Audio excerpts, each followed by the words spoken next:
This tutorial is going to be a dolly zoom for hyperlapses. The effect, like it sounds, is basically doing a dolly or hyperlapse while also incorporating a zoom into it. Yeah, it's a really unique effect that you can't see normally with your own eyes. So here's how to do it.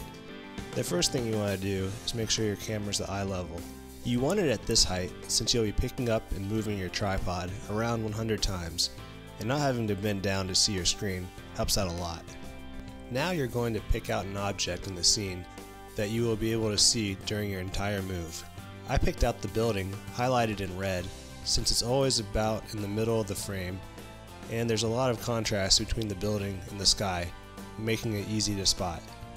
The camera I recorded with has a feature called guide frames. Basically, it's a set of crosshairs you can position on the screen where you want. This overlay simulates what setting it up looks like.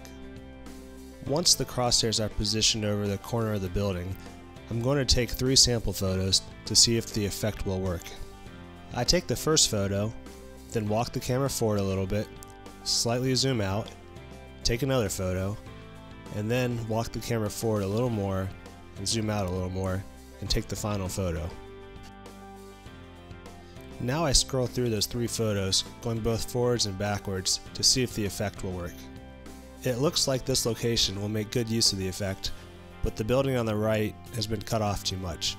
So I know for the real shoot, I'm going to start further back. This is what the final shot will look like once we take photos from the new starting point.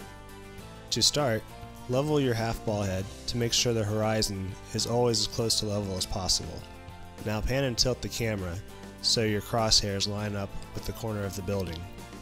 Tap your shutter down halfway so the camera autofocuses, and then take the first shot.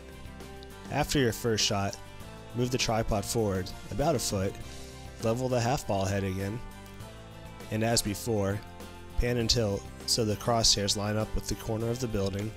This time, zoom out just slightly. As you can see here, I'm using a follow focus as a zoom controller. Again, you'll want to autofocus between each shot because a lot of camera lenses aren't parafocal, and when you change the zoom, it loses focus. You're going to repeat the previous step about 100 times.